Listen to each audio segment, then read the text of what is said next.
It all started with a simple inheritance, a dusty, leather-bound book from my late uncle's library. As a history professor, he collected the arcane and obscure, but this volume was unlike anything I had ever seen.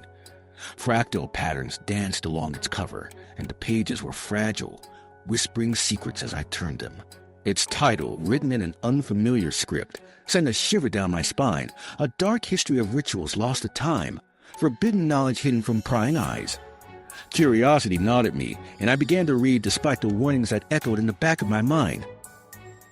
The candle flickered as I delved into the text, each word wrapping around me like a shroud. The deeper I went, the more my surroundings darkened. Shadows crept along the walls of my study as if drawn in by the book's sinister pull. The air turned thick and oppressive, and an unsettling feeling took root in my stomach. I couldn't shake the sensation that I was being watched, even as I sat alone, spellbound by the tales of incantations and forgotten rites. One passage caught my eye, a description of a ritual meant to commune with entities from beyond the veil, beings not meant to be summoned. I fought the urge to slam the book shut, but something compelled me to read on. I traced the instructions with my finger, feeling a pulse beneath the surface, a resonance that beckoned me deeper into its web. That night, against my better judgment, I gathered the items required. A white candle, salt, and a mirror, a portal between worlds. As the clock struck midnight, I lit the candle and drew the salt into a protective circle. The mirror glimmered ominously under the flickering flame, its surface rippling as if it were alive. My heart thundered in my chest as I recited the words from the book, each syllable heavy with dread. Suddenly, the air turned electric, and the room chilled further.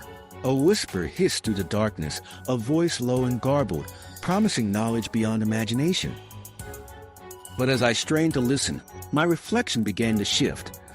The image of myself fractured, revealing a dark corridor behind me, a place I had never seen, yet felt disturbingly familiar. Panic surged through me. I stumbled back, knocking over the candle. The flame flickered and died, plunging me into darkness. What emerged from that void was not the knowledge I sought, but a relentless terror. The whispers grew louder in an unnatural crescendo, drowning out my thoughts, filled with chilling laughter and promises of despair. I felt a presence beside me, cold, like the grave itself. I rushed for the mirror, desperate to break the connection, but my reflection remained, eyes wide, pleading for release. I awoke at dawn, books sprawled on the floor, the mirror intact. But what I saw in that glass was not just my reflection. I saw the darkness lurking within it, a void that yearned for me to return.